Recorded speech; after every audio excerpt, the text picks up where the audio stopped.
Hey, what is going on, guys? Sergeant's Tech Tips, and welcome to another video on my channel. So in today's video, we're going to be taking a look at Q4OS Gemini. Obviously, in this video, we're only going to be taking a look at Plasma. We will be looking at Trinity at some point. Actually, if you look down here, you can see it says Plasma Desktop and Trinity Desktop. Plasma Desktop actually only requires a 1 GHz CPU, 1 GB of RAM, and 5 GB of disk space. Trinity Desktop only requires a 300 MHz CPU, along with 256 MB of RAM and 3 gigs of hard drive space. But in today's video, we are going to be taking a look at Plasma, so let's go ahead and get the virtual machine going. We're going to go ahead and create a new virtual machine. Now, I do actually have the ISOs right here. This is Plasma, and then this is Trinity. So we're going to be taking a look at Plasma, which is about 1.23 gigs, as you can see down here, and this is about a gig. So they're not very big ISO files. It probably won't even take you that long to install. We're going to do installer disk image. So we're going to go ahead and browse, and then we're going to do 4.10 R2. Click open. It's not going to be able to detect it because I'm not actually sure what Q4OS is running on. Okay, it's Debian based. Okay, that makes more sense. Also, I will have a link in the description below if you guys want to download the 2 ISO files. Yeah, so that's running on Debian, so we're going to just go ahead and click next on that. Ubuntu 64-bit should be fine. We're going to go ahead and click next, and then we're going to do Q4OS Gemini Plasma times 64. Next, 20 gigs is about fine, but as always, I always do it in the single file, so it stores virtual disk easier. Yeah, we'll give it 4. Why not? Let's make it nice and smooth. And that's going to bring it in, and then we can go ahead and power on this virtual machine. The UAC is going to pop up. You won't be able to see that. All right, as you guys can see, we are in the ISO, or the installer. Let's go ahead and make that bigger. So we're going to do, so we are currently launching into Q4OS. You may want to enlarge text and widget size to improve reliability. Click OK to run a configuration tool for screen setup and scaling. Okay. Oh, that's neat. So we can actually change it as you install the operating system. It doesn't just pre-do it, which is nice. It's going to ask for a language. Let's click OK. Then it's going to complete that. Welcome to Q4OS, fast and powerful desktop operating system focused on long-term stability, reliability, and classic style user interface. Welcome to the Q4OS Gemini installer. The system is not connected to the internet. It's fine. We don't need internet. New York. You can change your keyboard layout, but we're not going to do that. You can also do your package installation, which is interesting. So we got basic, live. Oh, a system identical to live media. Okay, so it wouldn't have as many applications installed, so you wouldn't even have to do it. Okay, that's interesting. So if you just want like a live media on your computer just for like basic web browsing and stuff, that would be fine. It wouldn't install anything. For experts only, so we're definitely not going to do that. We will have to take a look at that. I think we're just going to do desktop for now. There's also basic, so they want to customize the desktop, or for regular users. So yeah, we'll just do Q4OS desktop, and master boot record's fine. What is your name? Password's going to be root, as always. Log in automatically without asking for the password. Next. And then we're going to install. And once this is done installing, we'll be back. Alrighty, it looks like the installation is done. It did take a second for it to kind of like get up and go. But honestly, the installation process isn't nearly as bad as MX Linux, Linux Mint, or Ubuntu. That could also vary on the speed of your hard drive / SSD, so don't quote me on that one. So we're just going to click done, and it'll restart the installation. It's probably going to ask me to remove the installation media. I wonder if all Linux distros do that. Congratulations, setup has finished. No desktop profile has been applied yet. It's highly recommended to run the desktop profiler tools. Okay.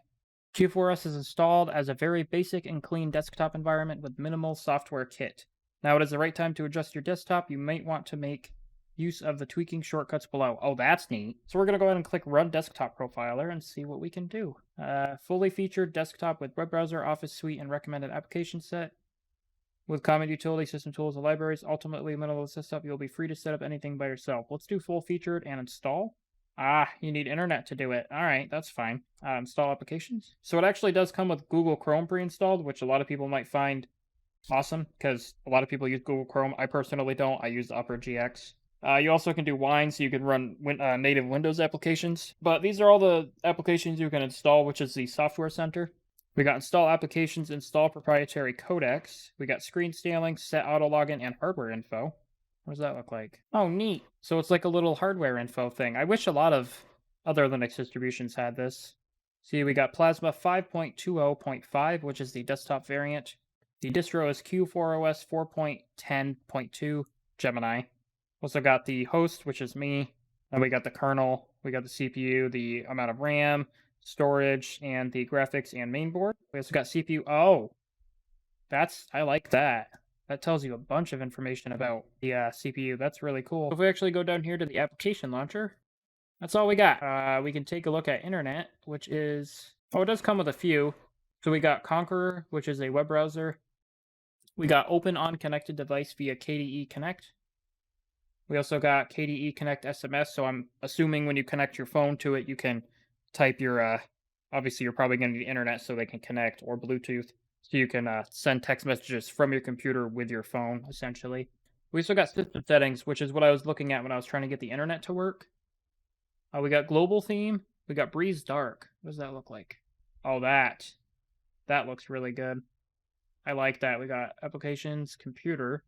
What is the oh, yeah, it's using Dolphin. I'm not surprised. We got desktop, documents, downloads, music, pictures, videos, trash, so on and so forth. We also got network, so if you want to connect to Bluetooth network, if you want to put a thing in so you can like connect to a server or something you have on your network, you can do that too.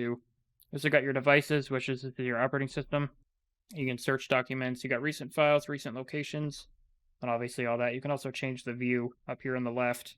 You also got Win 10 OS apply. I really like that.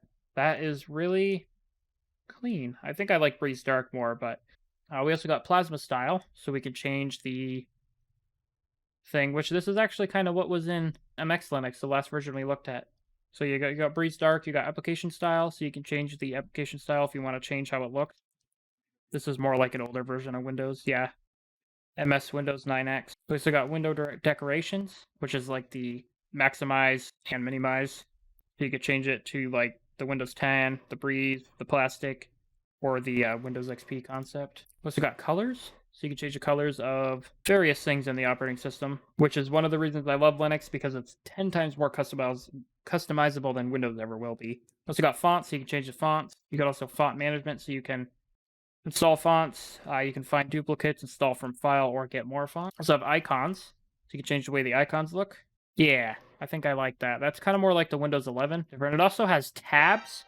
Oh, come on. Other than system settings, sorry, icons, we do have cursors, so you can change the cursor if you want to do like a Windows 10 cursor, you could. Let's have general behavior, so we got desktop effects, screen edges, touchscreen, so if you have a touchscreen computer or a laptop. Let's have window management. Yeah, sure, apply. Task switcher, KWin scripts, window rules. We also have shortcuts, startup and shutdown, so if you want to change the startup screen.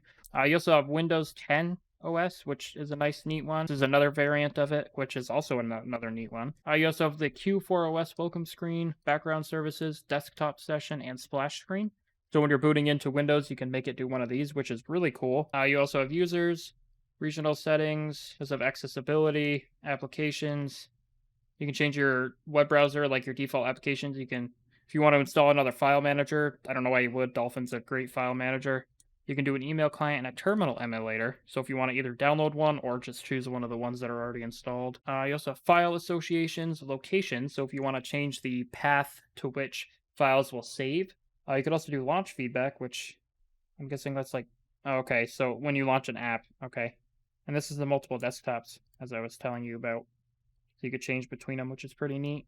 All right, so we also got backups, so you can do a backup if you want to just enable your backup. You can also open and restore from existing backups. You also have KDE Wallet, which I was talking about in the last video. We also got connections. We also have user feedback if you want to give some feedback. Interesting. So you could like send in stuff if I click apply. This probably just sends them data every once in a while. You want to give them basic information or disable it or whatever, you can do it that way too. Then if we go to applications, we have system, which these are all the applications that are on here. You got Q4OS Software Center, which is where all the applications are. You got System Monitor, Wallet Manager, Console, Info Center, HTOP, which looks to be a process viewer. This is more of a in-depth process viewer. Yeah, so we got all this stuff. We also have System Guard, which is basically just the system monitor, so you can view your CPU and stuff. This is actually very similar to MX Linux. Most of this we've already looked at, so I'm just going to skip this stuff. We've already seen the welcome screen. If we go to computer, you can see these are all the places that are in your Finder. You also have the trash, and as you can see, it looks like the Windows 10 trash icon. Utilities, we have archiving tool, emoji selector, Kcalc, which in every video we try to look at the calculator, and it looks about the same. We also have sweeper, which is a system cleaner, which I don't think I've seen this yet. Cleanup. Sure. Cleanup finished. So it just gets rid of like cache and stuff that builds up in the operating system over time, so it's a good way to save space if you're kind of running tight on space. We also have screenshot capture utility. That actually does look like the Windows 10 capture utility and Windows 11, so that's pretty neat. I wonder what it. Oh, it just took a screenshot. We also have KWrite, which is a text editor. I don't know if that's just, yeah, it's just similar to the last version. We also have KMag, which is a screen magnifier. We also have Kavanta Manager, which is a simple GUI for installing whatever that is and manipulating Kavanta themes. Interesting. See what the screen magnifier does. Oh, does what it says it's going to. It magnifies it. We also have Kfind, which I do want to check out. So this just allows you to search for stuff. So if we search for downloads, it's going to do the actual downloads folder, which is in the File Explorer, as you can see here. Emoji selector. Let's check this out. I guess that's emojis. But I think that's going to be it for today's video, guys. I do apologize. It's probably going to be a little bit of a shorter video. However, I could not get the internet to work, so we cannot look at the full advantage of Q4OS. Yeah, go ahead and like the video, guys, if you liked it. If you did not like it, go ahead and dislike it. Let me know if you guys want to have me look at other operating systems in the future. It could be a Linux distro. It could be a Windows distro. A Windows operating system. Whatever you guys want me to look at, let me know in the comments below. I'll see you guys next video, and peace out.